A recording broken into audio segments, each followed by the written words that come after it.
My 8-year-old granddaughter asked me at Thanksgiving dinner what color she should paint my bedroom after I moved to the senior apartments. I had never agreed to move anywhere. I was still holding the carving knife when she asked. 12 people were sitting around the table in the house my wife and I had spent 32 years paying for. My son stopped chewing. My daughter-in-law stared at her wine glass. Her parents suddenly became fascinated with the mashed potatoes. I looked at my granddaughter and said, "Sweetheart, who told you Grandpa was moving?" She smiled innocently and pointed at her mother. "Mom said after Christmas you're going somewhere with people your age. And then Daddy said I could have the big room." Nobody breathed. My daughter-in-law finally sighed and said, "Henry, please don't turn this into a scene. We were going to talk to you after the holidays." I looked around my own dining room, at strangers discussing my future, like I was an old sofa. They had already decided to donate, and realized something that should have been obvious months earlier.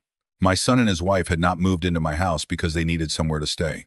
They had moved in because they had already decided I was the one who should leave. My name is Henry Lawson. I was 69 years old when that Thanksgiving dinner happened, and I had lived in the same 4-bedroom brick house outside Franklin, Tennessee, since 1991. I bought it with my wife Ruth when our son Evan was 3 and our daughter Allison was still a baby. Back then, the neighborhood was mostly fields, young maple trees, and starter families stretching every paycheck. Nashville had not spread this far south yet. We paid $116,000 for the house, which sounded impossible to us at the time. I was teaching carpentry and building trades at a public high school. Ruth worked 3 days a week as a dental hygienist until the kids got older, then eventually went full-time. We were never rich, but we were careful. Ruth could make a grocery budget behave like a military operation.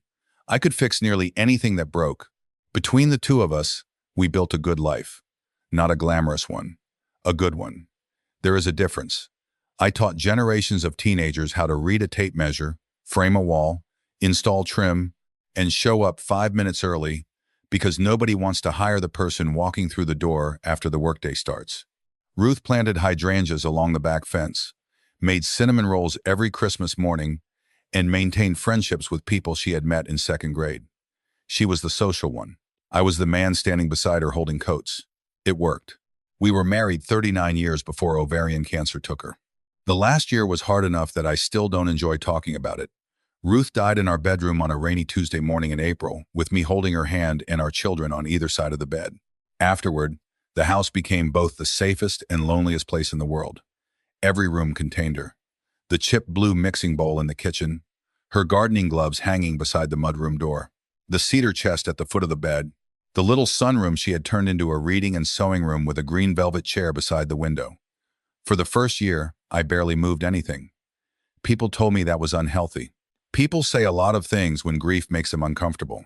Eventually, I learned how to live with the quiet. I started volunteering twice a week at Habitat for Humanity. I built birdhouses with my granddaughter Mia. I met 3 retired teachers for breakfast every Thursday.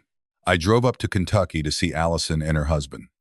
I was lonely sometimes, but lonely is not the same as helpless. That distinction became very important later.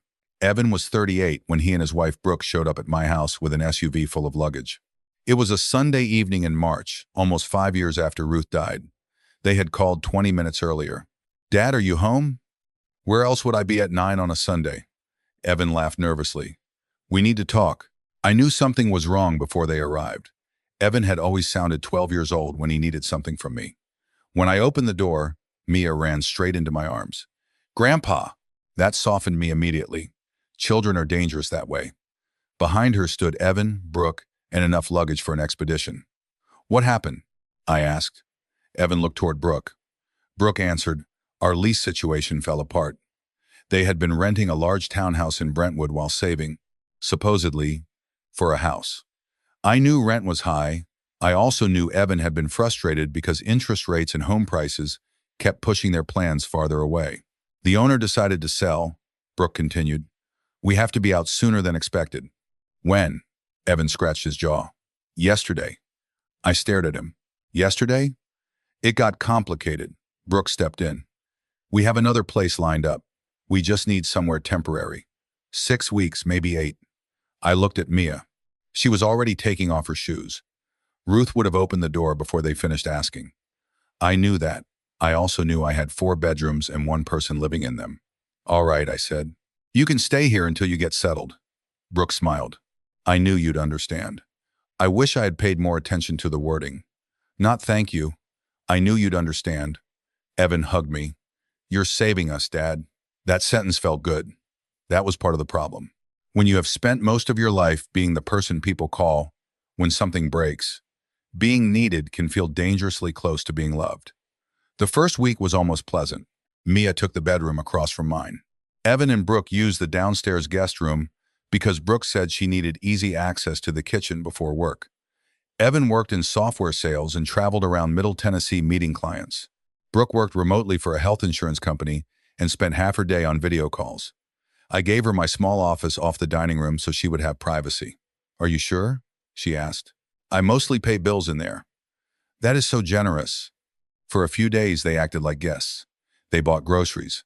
Evan took out the trash. Brooke folded blankets before bed.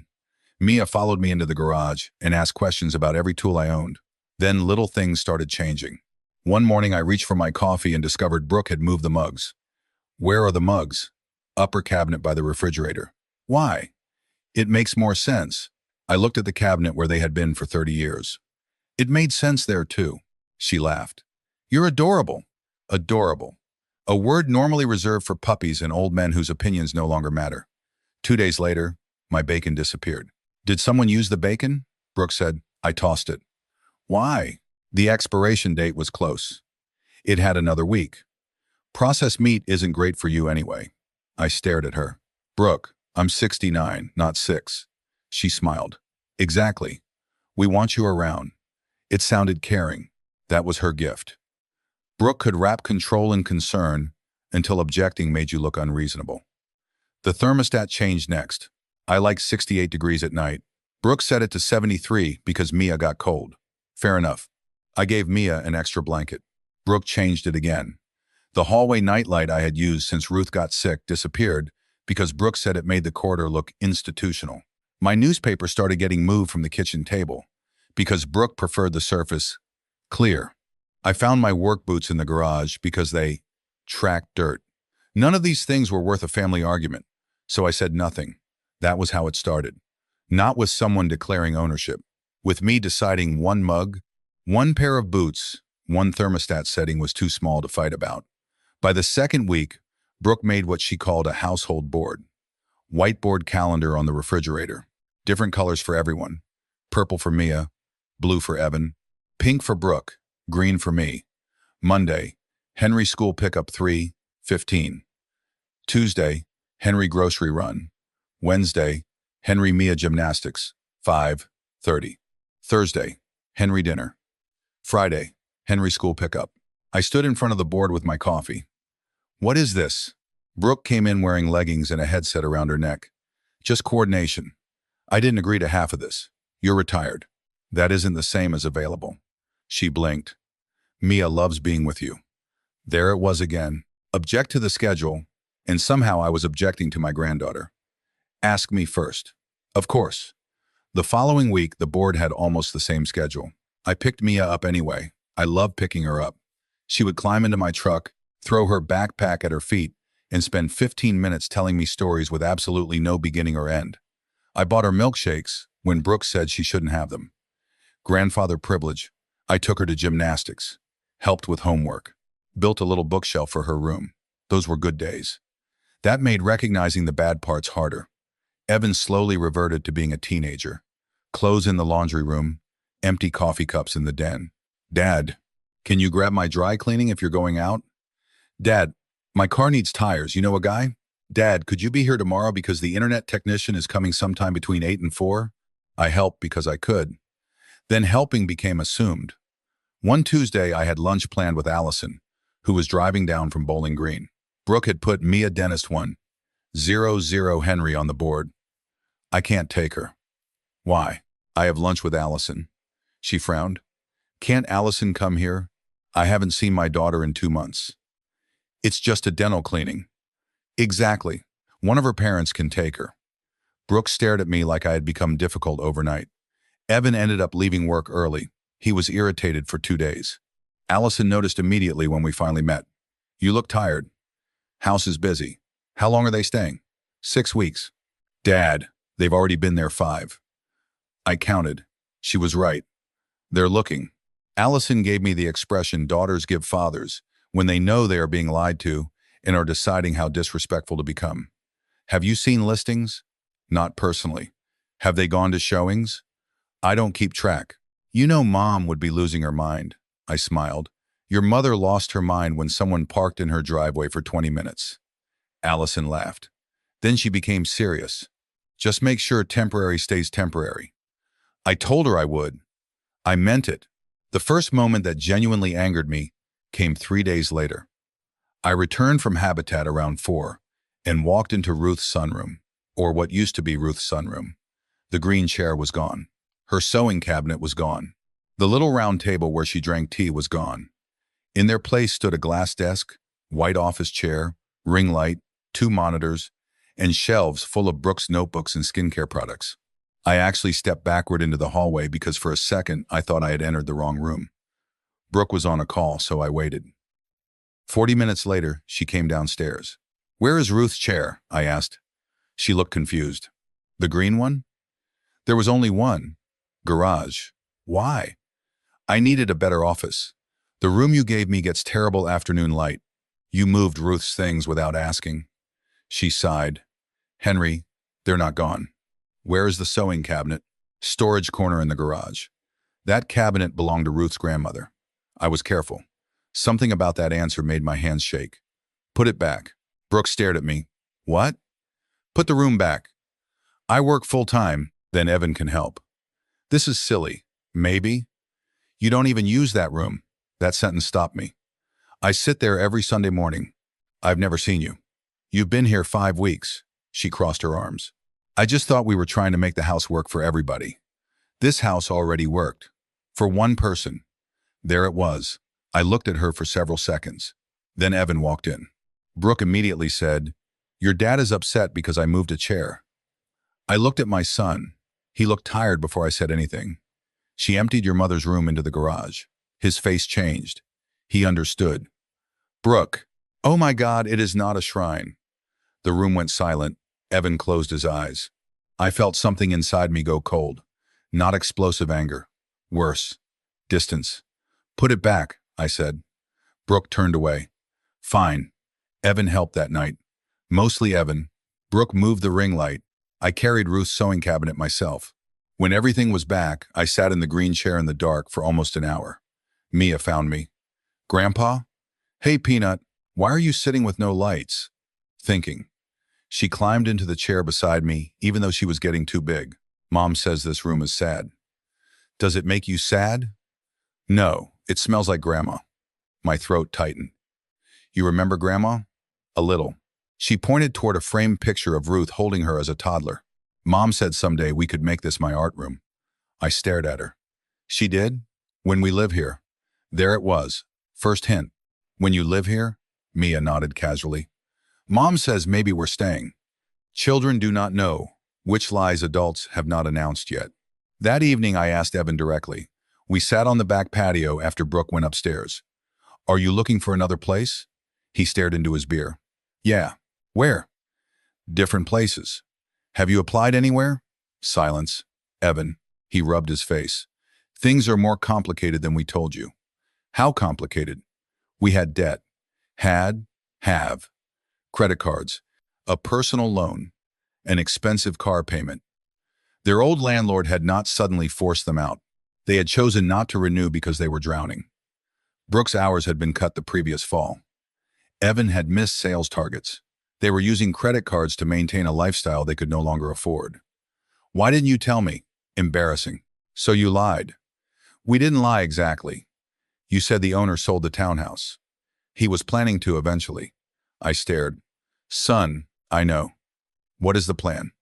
Stay here a little longer, pay everything down. How long? Maybe a year.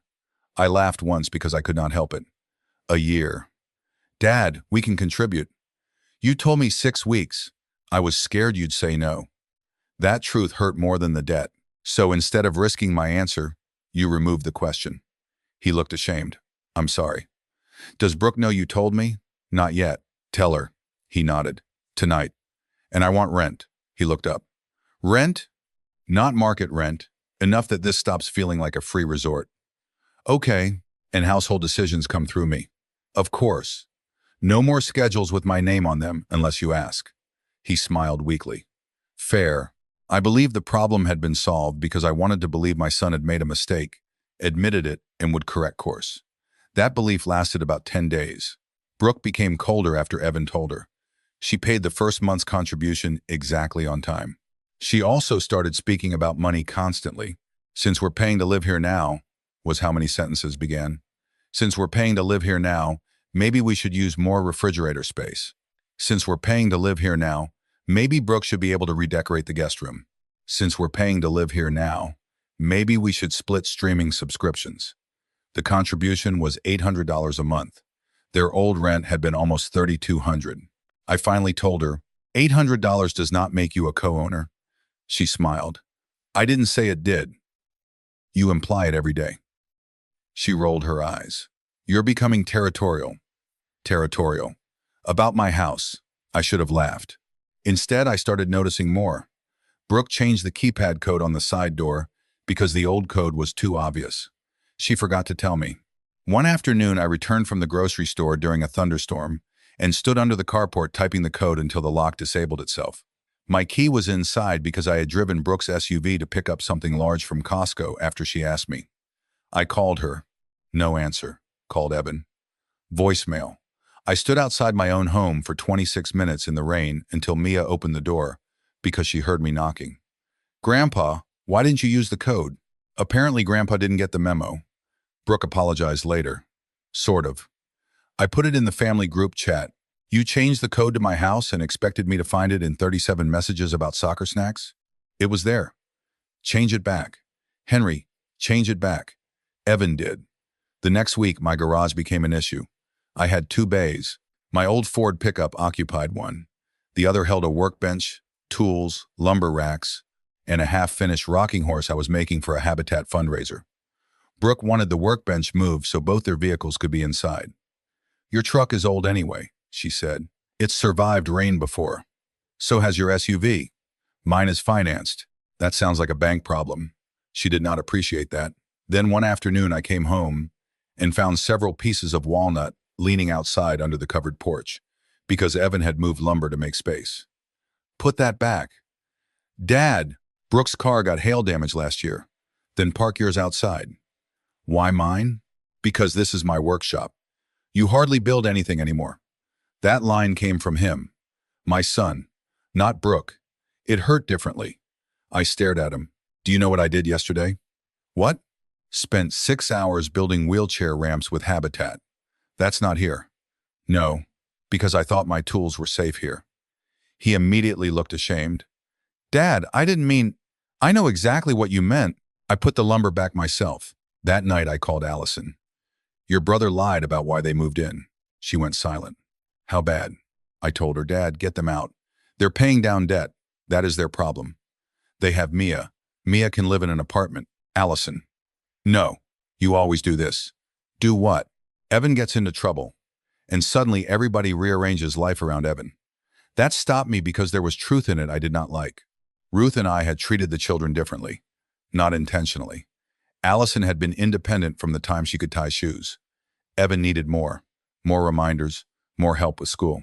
More rescuing when he forgot something. We told ourselves Allison was strong. Strong children often discover strength is the excuse adults use to give them less attention. I'm not choosing Evan over you. This isn't about me, she sighed. Dad, do you remember when I needed help with my first apartment deposit after college? I lent you the money. You made me pay you back every month. You asked for a loan? Exactly. Evan has lived in your house 2 months for almost nothing, and you're calling it family support. I said nothing. I love him, she continued, but he has spent his entire life learning that if he waits long enough, Dad will make the hard part disappear. That sentence stayed with me. I did not kick them out. Not yet, but I stopped making everything disappear. Brooke asked me to pick up dry cleaning. No. Evan asked whether I could call an old friend about discounted tires. No. They needed childcare for a Friday date night. I have plans. I did not have plans. Then I made some. I took myself to a minor league baseball game. ate a hot dog, sat beside strangers, had a wonderful evening. The next morning, Brooke said Mia was disappointed. Mia seemed fine when I got home. We had to pay a sitter. That is generally how babysitting works. She stared at me. I was discovering something almost funny. Boundaries sound cruelest to people who were benefiting from your lack of them. Summer came. 6 weeks became 3 months, then 4. Their debt was supposedly improving, but I saw no urgency. Packages still arrived. Brooke bought new patio furniture because the old set was depressing. Evan upgraded his phone. They took Mia to Destin for 4 days because we needed a reset. When I asked how a beach vacation fit into debt repayment, Brooke said, "Not everything is about money, Henry." Correct. Sometimes it is about audacity. Then came the Facebook post. I was not on Facebook much. Ruth had created my account years ago. I kept it mostly because old students occasionally found me there and sent photos of houses they had built. One Thursday morning, Allison texted me a screenshot. "Have you seen this?" Brooke had posted a series of photographs of my house. Front porch, kitchen, back patio. Mia sitting on the stairs, Evan grilling. One photograph included me in the background carrying a trash bag. Caption: 4 months into our multi-generational living adventure and honestly wondering why we waited so long. There is something beautiful about slowing down, sharing space, helping aging parents stay connected, and raising kids with grandparents under the same roof. Home looks different in every season. Feeling grateful for ours. I read it 3 times. Helping aging parents stay connected. I called Brooke downstairs. "What is this?" She looked at the screenshot. "Facebook." I know what Facebook is. "What's wrong?" "You made it sound like you moved here to care for me." I said multi-generational living. "You said helping aging parents." "You're an aging parent." "You moved in because you were broke." Her face hardened. "That is private. So is my life, apparently, unless it improves your caption." Evan came in. "What's happening?" I showed him. He closed his eyes. "Brooke." "What?" "People love posts like this." I looked at the comments. "Beautiful family. You're such a good daughter-in-law. Your father-in-law is lucky to have you." Someone wrote, "Are you guys keeping the house after he transitions?" Brooke had heart, reacted. That comment changed the air in the room. "Transitions where?" I asked. Brooke reached for her phone. "That woman is weird. You hearted it." "I heart everything." "Transitions where?" Evan said, "Dad." I looked at him. "Do you know something I don't?" "No." His answer was too fast. Brooke deleted the post while we stood there. "There, gone. The post is not the problem." "Then what do you want?" "I want you to remember this is my home, not content." She laughed bitterly. "Nobody is stealing your home." "Good. Then stop talking like I'm a guest who happens to own it." I walked away. The next development came through Mia again. Children. They will dismantle an adult conspiracy with crayons, and no understanding of timing. In September, she came into my workshop carrying a folder. "Grandpa, which one do you like?" Inside were brochures. Willow Grove Senior Living, Brookside Commons, The Heritage at Cool Springs. Bright photographs of smiling gray-haired couples playing cards beside fireplaces. "Where did you get these?" "Mom's desk." My stomach tightened. "Why are you looking at them?" "Mom said you might move somewhere with a pool." "Did she?" "Yeah. She says you need friends your age." "I have friends my age." "I know. Mr. Jerry smells funny." Jerry would have appreciated that. "Did Mom say when?" "After Christmas, maybe." I closed the brochure. "Okay. Can I have your room when you move?" I stared at her. "Why my room?" "It's biggest." Then she skipped away. I sat in my workshop for 20 minutes. This time I did not call Evan immediately. I wanted to know how far it had gone. Over the next few days, I listened, not sneaking, simply stopped helping conversation along.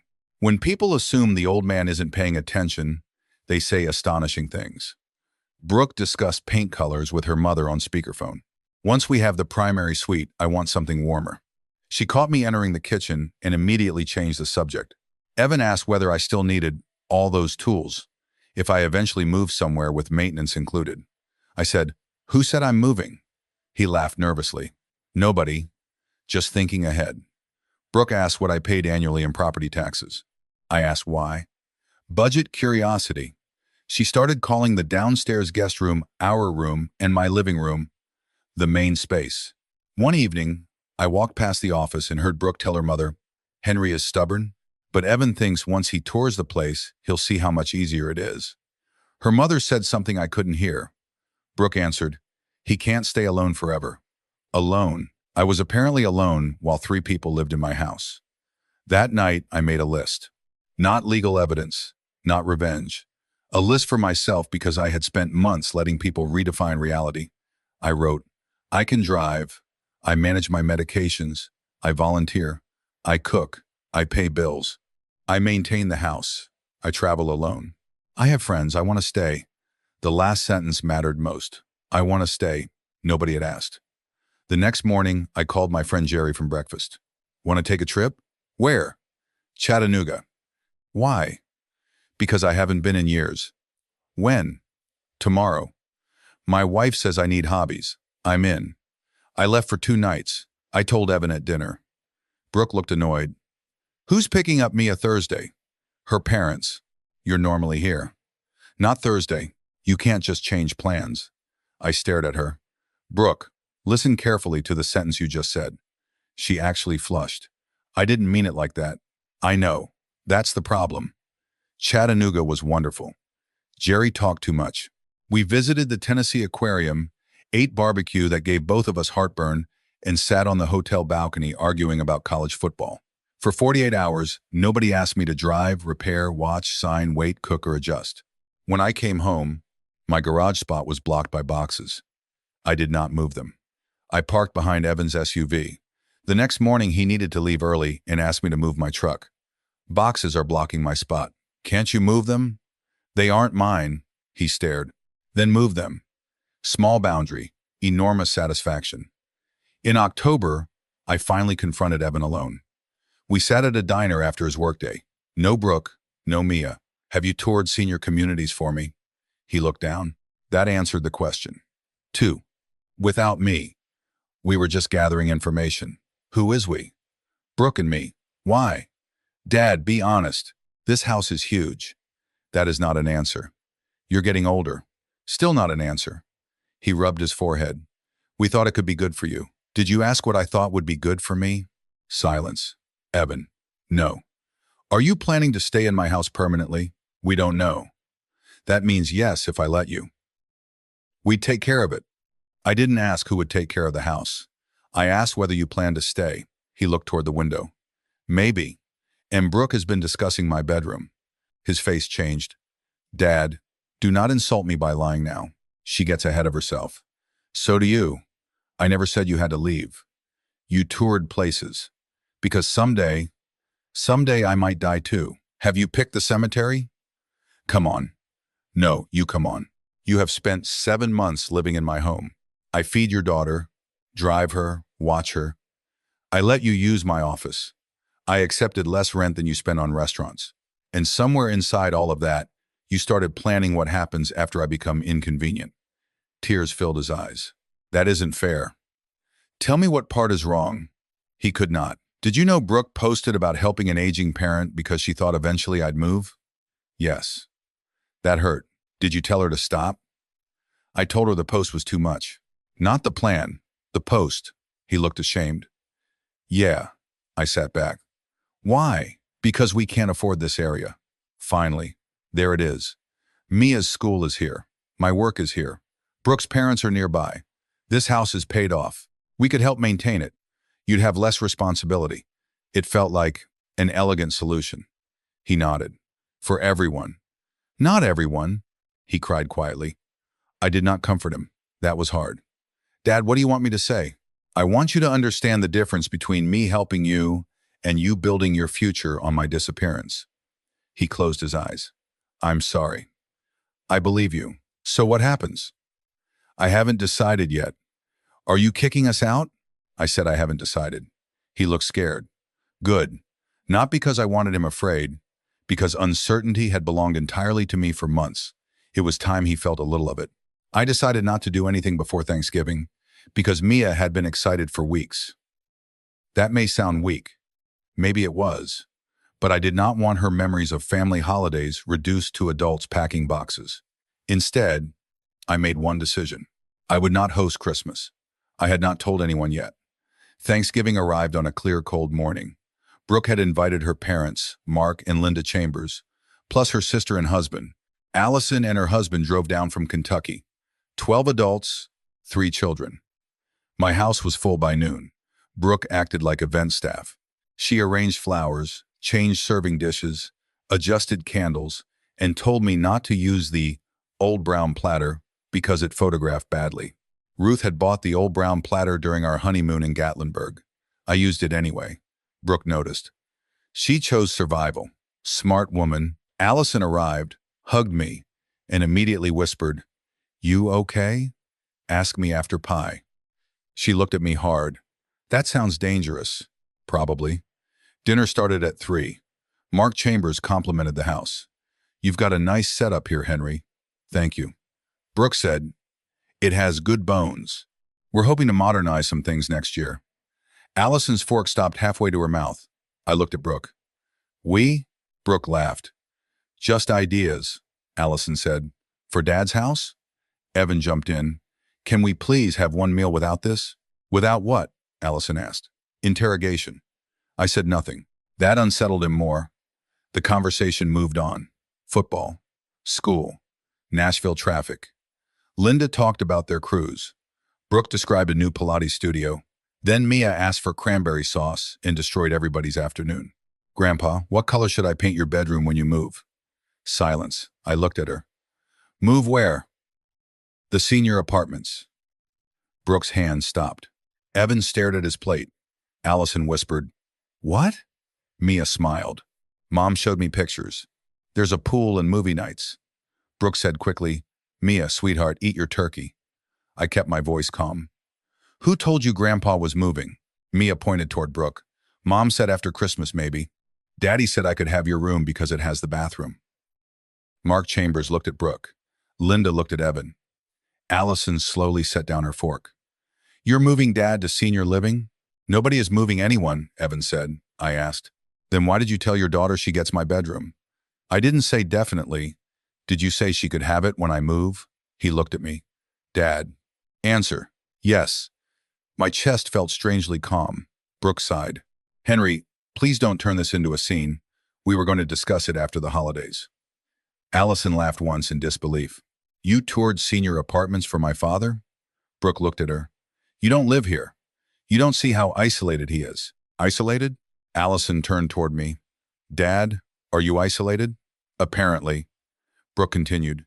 "He spends half his week alone." "Because you're at work," Allison said. "That is how normal adults spend weekdays." "He's almost 70. I looked at her. "I can hear you."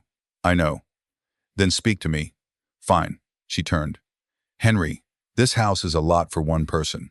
I have maintained it for 32 years. You're not 32 anymore." "Correct. I'm 69. "Exactly. And still capable of deciding where I live," Evan whispered. "Dad, nobody said you weren't. You told your daughter which room becomes hers after I leave." Mark Chambers cleared his throat. "Maybe this is a family discussion for later." I looked at him. "Respectfully, Mark, it became a family discussion when your daughter invited you to Thanksgiving inside a house she apparently thinks she's inheriting early." Brooke's face reddened. "That is unfair." "Is it?" "We pay rent." Allison almost choked. "How much?" "That is none of your business." "Dad?" I answered, 800. Allison laughed. "For 3 people in Franklin?" Brooke snapped. "We also contribute." "You bought patio furniture I didn't ask for," I said. "We buy groceries."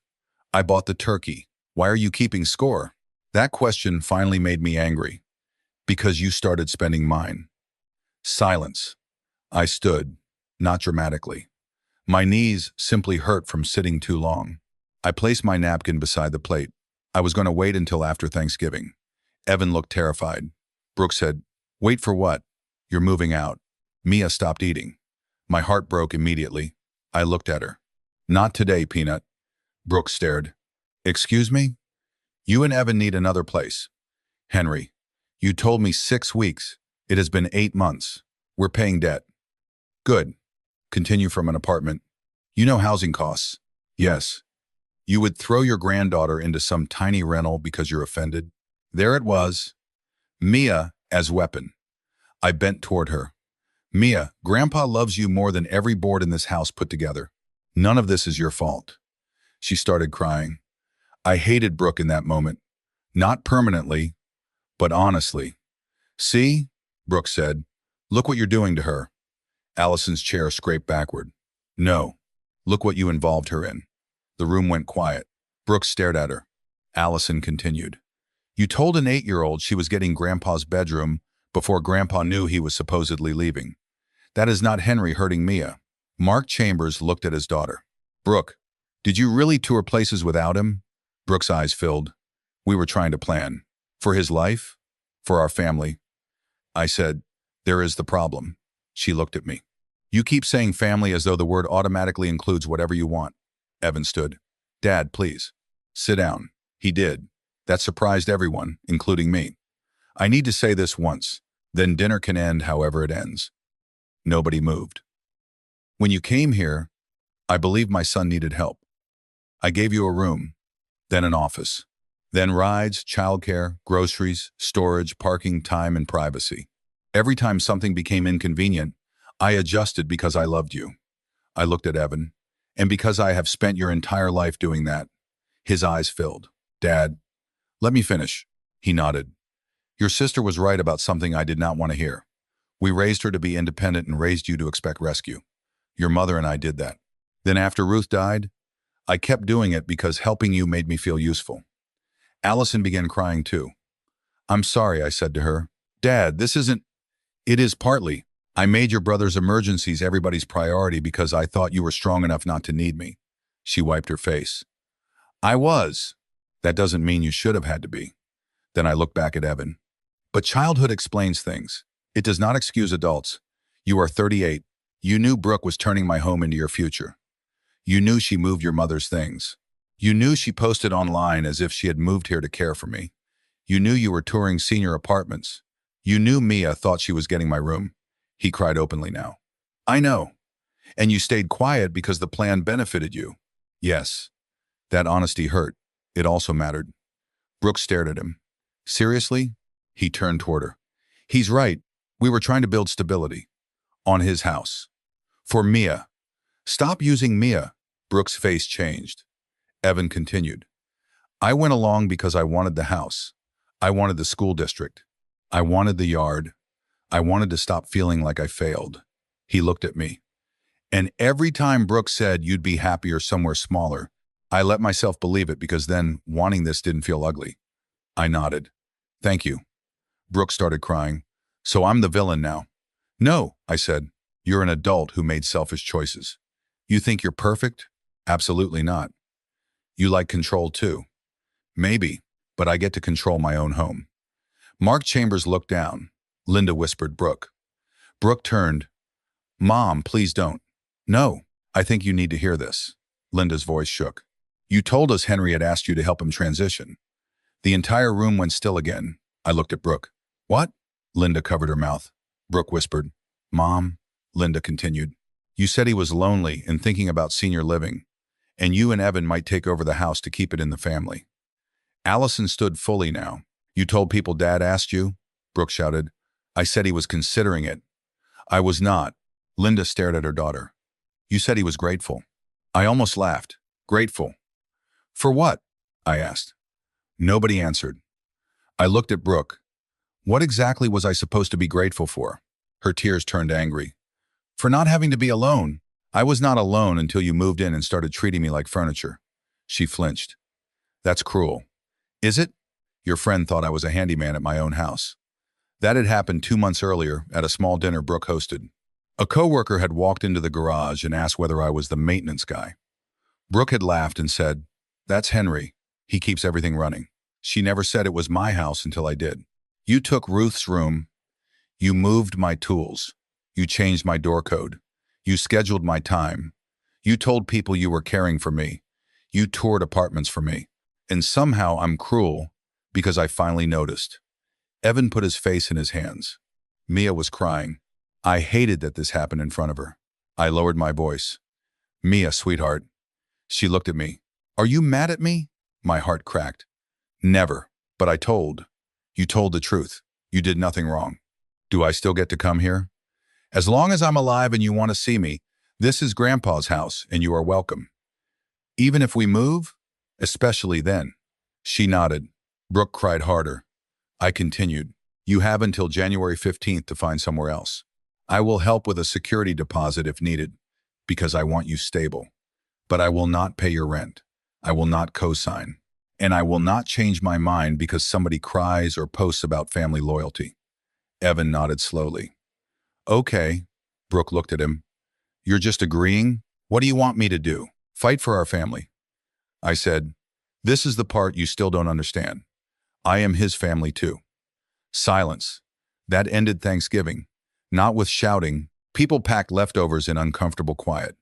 Mark Chambers apologized to me privately. I honestly believed you wanted this arrangement. I know. We should have called you. You had no reason to think your daughter was lying. Maybe we should have. Linda hugged me. Allison stayed behind after everyone left. Evan and Brooke took Mia upstairs. I sat at the dining table staring at half a pie nobody had touched. Allison poured coffee. You okay? No. Good answer. Your mother would have hated this. Allison smiled faintly. Mom would have had their bags on the lawn by June. I laughed. Probably May. Then I cried, harder than I had in years. I don't want to lose him. Allison sat beside me. Then don't. I just told him to leave. You told him to move out of your house. That is not the same as moving out of your life. I looked at her. When did you become smarter than me? Around 12. Sounds right. The next 7 weeks were uncomfortable, but strangely clarifying. Brooke barely spoke to me for the first week. Evan apologized almost daily until I asked him to stop. Use the energy to find housing. He did. They cut expenses. Sold Brooke's newer SUV and kept Evan's older one. Canceled subscriptions, looked at apartments farther from Mia's school. Eventually, they found a modest 2-bedroom duplex 20 minutes away. Brooke hated it. The kitchen is tiny. I looked at her. Ruth and I raised 2 children in a kitchen smaller than that. That doesn't make it good. No, it makes it survivable. Evan took a second job delivering food 2 nights a week. I hated seeing him exhausted. I did not rescue him. That was one of the hardest parts. I kept reminding myself there is a difference between watching someone struggle and abandoning them. He needed to experience the cost of his own decisions long enough to stop assuming somebody else should absorb it. Mia spent Saturdays with me. That kept both of us sane. We painted the rocking horse, baked terrible cookies. Went to the library, she asked questions. Why can't we live with you? Because your parents need their own home. Did we make you mad? Adults made some mistakes. Did Mom? Yes. Did Daddy? Yes. Did you? Children always find the complete question. Yes. What did you do? I waited too long to say what I needed. She thought about that. I do that at school sometimes. Then maybe learn faster than Grandpa. On moving day, Evan carried boxes without complaint. Brooke packed the office. When she reached Ruth's sunroom, she stood in the doorway for a long time. I really did mess this up. I looked at her. Yes. She nodded. I thought because you weren't using every room every day, the space was wasted. A room does not need to make money or solve a problem to matter. She touched the back of the green chair. I'm sorry I called it a shrine. I appreciated that she remembered. Thank you. I was scared. Of what? Being broke. She laughed bitterly. My parents think we were doing great. My friends thought we were doing great. Everybody online thought we were doing great.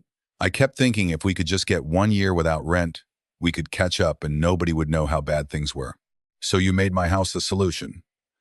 Yes. And when I became the obstacle, tears filled her eyes. I convinced myself you'd be happier leaving. There it was. The most honest sentence Brooke ever said to me. That is a dangerous thing to do to someone. I know. You took what you wanted and built an explanation where giving it to you was somehow good for me. I know. I believe she knew then, at least partly. I'm not ready to trust you. I understand. That doesn't mean I hate you. She nodded. Honestly, I might prefer hate. It feels simpler. Life rarely cooperates. She gave me a tiny smile. Before they left, Evan went into the garage. He returned carrying Ruth's sewing cabinet. Where does this go? Sunroom. We carried it together. Then he brought in the green chair. He dusted it carefully. Mom would be furious with me. Yes, do you think she'd forgive me? Your mother forgave you for driving her minivan into a mailbox. He laughed through tears. That was ice. That was stupidity. Both can be true. We put the chair beside the window. Evan stood with one hand on the back. Dad, yeah. I'm sorry I started thinking of your life as something that was almost over. That sentence nearly took my legs out. Thank you. I don't know when that happened. Probably slowly. I was worried about you after Mom died. I know. Then somewhere along the way, worrying became deciding. That happens. You aren't lonely? Sometimes. Would you tell me if you were? I thought about it. Maybe I haven't always made that easy. What do you mean? I spent your whole life telling everybody I was fine. You were never fine after Mom. No. Why didn't you say? I looked at the chair. Because saying I needed people felt too much like admitting I couldn't handle life without her. Evan nodded. So we both made assumptions. Yes. Mine were worse. Yes.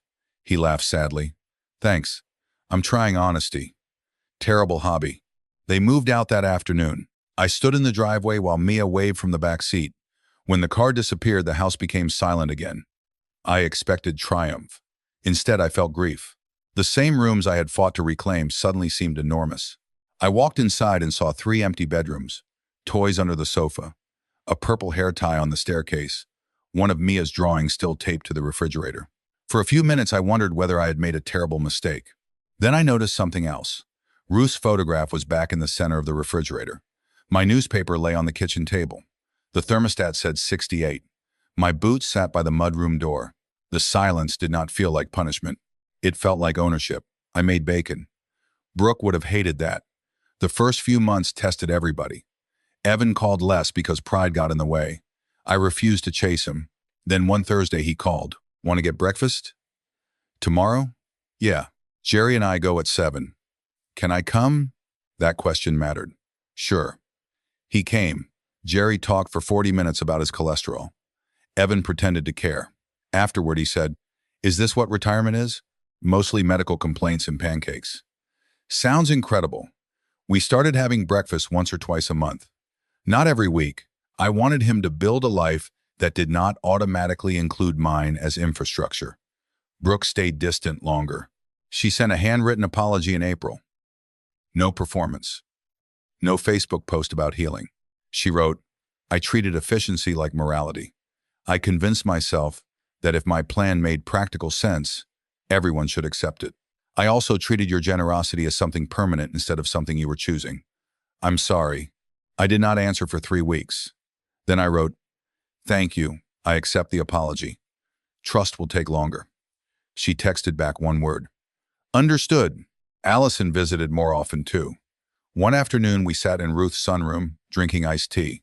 "You know you owe me money," she said. "What?" "For therapy after being the competent child." I laughed, then stopped. "I'm sorry." "I know." "No, I mean it. Your mother and I leaned on you because you seemed capable." I was capable. That wasn't permission. She looked at me. "Look at you learning." "I'm slow." "Very." "I want to do better." "Then come see me without waiting for Thanksgiving." So I did. I drove to Bowling Green the next month. Stayed in a hotel, even though she offered the guest room, because her husband had an early work schedule and I wanted everybody comfortable.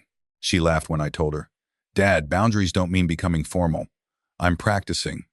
"You're adorable." I told her never to say that again. Summer came. I resumed habitat work. Started teaching a Saturday woodworking class at the community center. 12 people signed up. 4 were widowers who admitted they mostly wanted somewhere to be on weekends. I understood them. One was a 28-year-old woman building shelves for her first home. Another was a divorced father trying to make a desk for his son. Teaching again woke something up in me. I had spent too much time thinking retirement meant I was living after the important part of my life. Brooke and Evan's behavior had hurt, partly because it matched a fear I already carried. Maybe I was becoming background. Maybe the house was more useful than I was. Maybe the kids were waiting for the next phase. Teaching reminded me that there are no background years unless you decide there are. In September, Evan invited me to Mia's school grandparents' breakfast. Brooke was there. She greeted me politely. No forced hug. During the event, Mia introduced me to her teacher. "This is my grandpa." He builds houses for people, and he used to teach kids how not to cut their fingers off. Reasonably accurate. Her teacher laughed. Mia says you're teaching her woodworking. Basic woodworking, Mia whispered. Mom says no power saw until I'm 20. Brooke said 30. For the first time in months, all three of us laughed together. That mattered. Thanksgiving came around again. Evan asked in October, "What are we doing?" I knew what he meant. I haven't decided. We can host. At the duplex? We own a folding table. Bold. Brooke says her parents will bring chairs. How many people? Maybe 10. That sounds crowded. Yeah, I smiled. Let's do it at my house. Silence. Seriously? I said at my house. I did not say you're moving back in. He laughed. Understood. And I'm cooking the turkey. Brooke wanted to. My house. Right. Learning. Thanksgiving that year looked different. Not because the food changed, because the assumptions did. Brooke called before bringing extra serving dishes. Evan asked where I wanted tables. Mark and Linda brought wine and did not mention senior living. Allison arrived Wednesday and stayed in the guest room by invitation. Mia put her backpack in my sunroom and then ran back to ask, Grandpa, can I draw in Grandma's room? Yes. She knew it mattered. At dinner, nobody made announcements about my future. Nobody volunteered my home.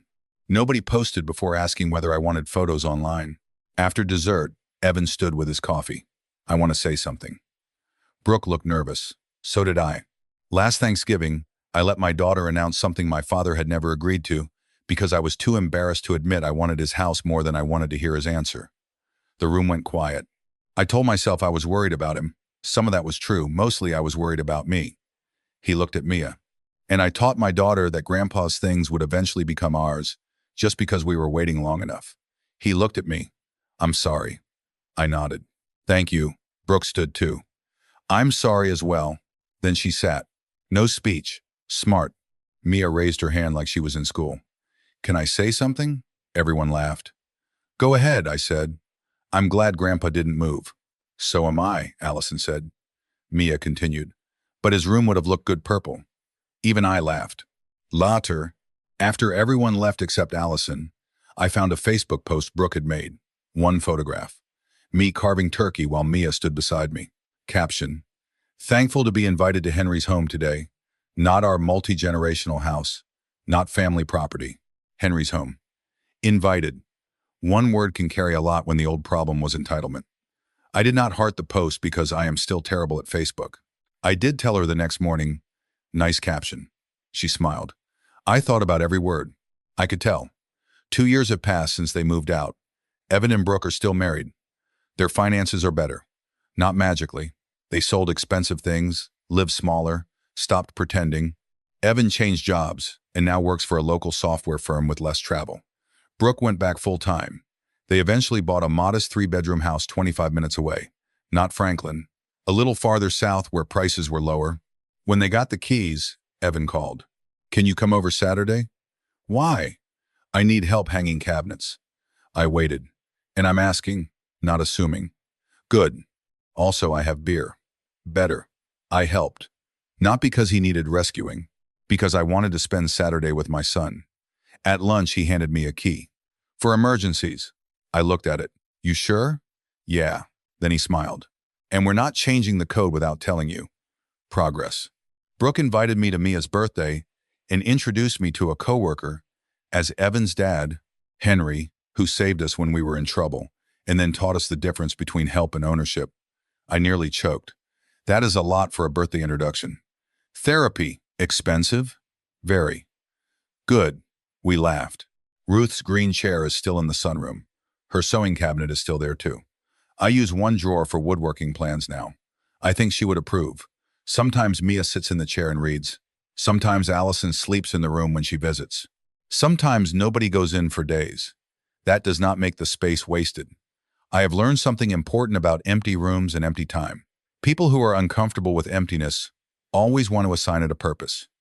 Empty bedroom? Someone should move in. Free afternoon? Somebody needs a ride. Retired father? He should babysit. Paid off house? It should help the next generation. But empty space can simply belong to the person who earned the right to decide. My house does not owe productivity to my children. My retirement does not owe usefulness to my family. My love does not owe automatic yeses. That does not mean I became selfish. I still pick Mia up sometimes. I still fix things for Evan. I drove Brooke to outpatient surgery last winter because Evan had the flu. I loaned Allison money for a roof repair and refused interest, although she insisted on paying every dollar back. I still cook Thanksgiving. I still say yes often. The difference is I know yes means something only when no is allowed. For years, I believed being a good father meant making my children's lives easier whenever I could. There is truth in that when they are young. But adult children do not always need easier. Sometimes they need reality. Sometimes love means letting your son pay rent he hates. Sometimes love means watching him move into a smaller home than he wanted. Sometimes love means allowing him to feel embarrassed, disappointed, and responsible without rushing in to erase those feelings. And sometimes loving your child means telling him the thing he wants most belongs to somebody else. I also had to face my own responsibility. Evan did not invent the version of me who always adjusted. I trained him. Every time he forgot something, I brought it. Every time he struggled, I solved it. Every time he failed to ask properly, I helped anyway because I loved feeling needed. I gave him generosity without enough boundaries and acted surprised when he mistook the generosity for a permanent family resource. That was my mistake. Brooke crossed lines, but she walked into a family where those lines were already blurry. She simply pushed farther than anyone had before. That is why I do not tell this story as an old man defeating a greedy daughter-in-law. Life is more complicated. Brooke was scared. Evan was ashamed. I was grieving and addicted to usefulness. We all wanted something. Brooke wanted security. Evan wanted to stop feeling like a failure. I wanted to remain important to my son after Ruth died. Those needs collided inside one house until nobody could tell where helping ended and ownership began. The boundary fixed what explanation could not. Get your own home. Ask before using mine. My schedule belongs to me. Ruth's things move when I decide. I choose where I age. Simple sentences. The first time I said them, they sounded harsh because our family had gone too long without hearing them. Now they sound normal. Last month, I turned 72. Evan and Allison organized dinner at a restaurant, not at my house. That was intentional too. Brooke brought a small gift. Inside was a wooden sign. I groaned before opening it because family members should never buy retired carpentry teachers' wooden signs. Most are terrible. This one said, "My house, my coffee, my thermostat." I laughed hard enough that the waiter turned around. Mia had added another line in marker underneath, "And Grandpa picks the paint colors." I hung it in the kitchen. The thermostat stays at 68. Bacon remains in the refrigerator until I personally decide it is expired.